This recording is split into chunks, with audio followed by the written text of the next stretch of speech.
Good evening to you. I'm Christine Johnson. Tonight at 6, Governor Hochul is not holding back, and she is vowing to go toe-to-toe with the president after his administration moved to kill congestion pricing. And now this heads to the courts.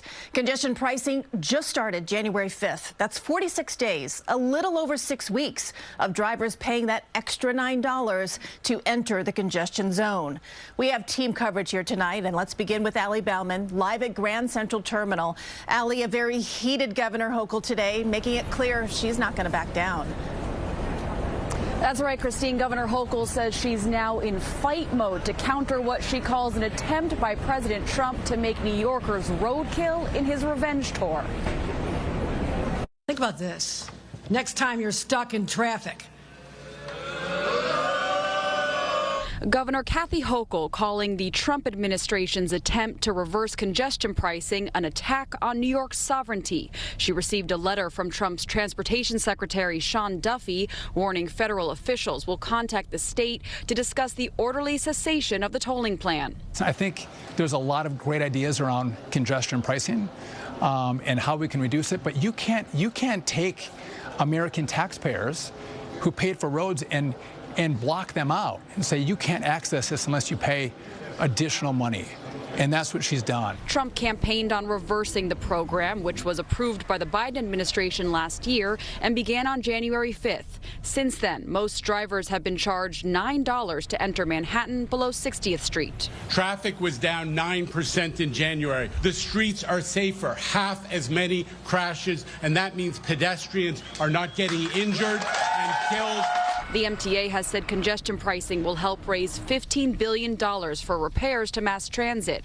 But critics argue it hurts working class commuters and may negatively impact the air quality just outside the zone. That it is bad policy that hurts our economy, hurts small businesses, hurts residents.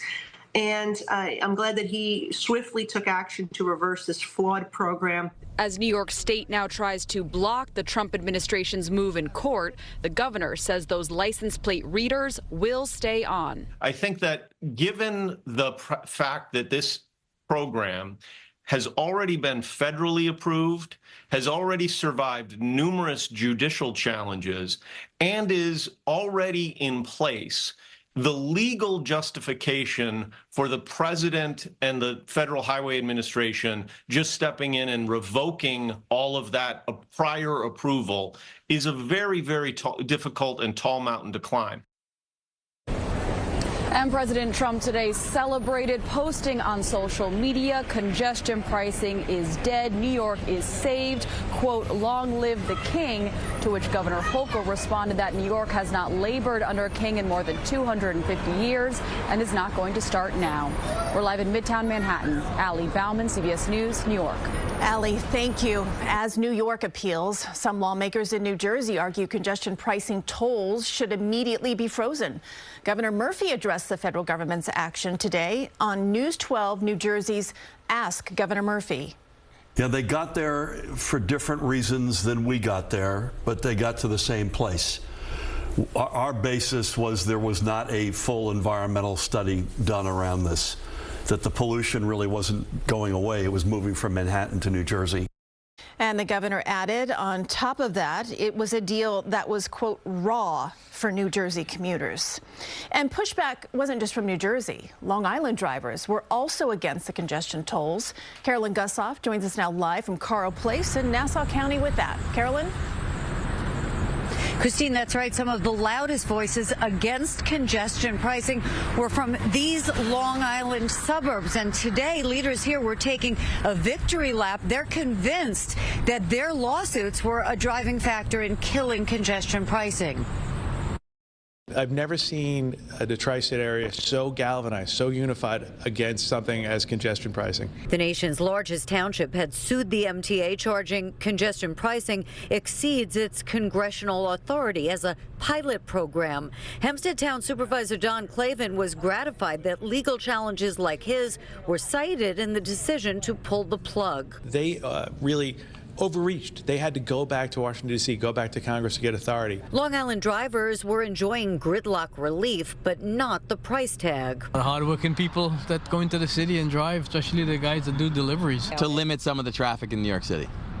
because it is impossible to move around in there. Among those applauding, Passengers United, which represents LIRR riders. I've been going to the MTA meetings for years. This agency is unaccountable to no one. It's a mess. And the MTA didn't really provide any real additional service.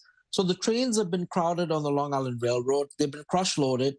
The buses have been crowded. The MTA needs to raise the money for mass transit improvements other ways, says Nassau County Executive Bruce Blakeman. What the MTA should concentrate on now is making sure that people pay their fares, that they're not fare beating in the subways, that we get revenue that way, that they have cleaner subway systems, and that they have safer subway systems. As for the town of Hempstead's lawsuit against the MTA, officials there say they are not withdrawing it just yet. They want to make sure that congestion pricing is terminated for good. Reporting live from Carl Place, Long Island, Carolyn Gussoff, CBS 2 News. Back to you. All right, Carolyn, thank you for that perspective. Joining me now is political reporter Marcia Kramer. She has covered this pricing saga all through its ups and downs, twists and turns. And here we are today, Marcia, with yet another development. So congestion pricing was supposed to raise about $15 billion to help improve all, infrastructure within the MTA. They're still charging the tolls right now per the governor's order. But what happens if this does go away? How is all of those? So the problem is this: they have to raise the money in order to bond all these transit projects that they want to do. They need the $15 billion. They need to collect $1 billion, and then they can bond it for $15 billion. But here's the thing. The money was supposed to go to buy new electric buses, to make the stations more accessible, to upgrade some of the structures, like those overhead trains so that they don't fall down on people. Always an important concept. Absolutely. And then there's also the issue of the signals, which are antiquated. It's a 120-year-old system. And so they're limited by how many cars they can put on a platform, because depending on the line, it's either 8 to 11 cars. That's it. So if they can upgrade the signals, they can run the trains closer together and have more trains in an hour. For example, on the Lexington Avenue line, if you did the upgrades, you could have 4 trains more per hour. Think about what that could mean during rush hour. So it's really important. But also, there's another issue here, and that's the question of whether the governor, because she claims she does have this great relationship with President Trump, whether she can get him to give some money to the MTA from the federal budget, not the state budget, so she doesn't have to pay their funds. And then, she's going to make the argument that it behooves the president to do this because he has businesses here, so it's good for him to have a transit system that operates. Yeah, well, that's what we thought they were talking about in those prior conversations before today, but who knows how this relationship has been fractured now. But let's get to the politics of this, because it's an important issue and it does play a role in this.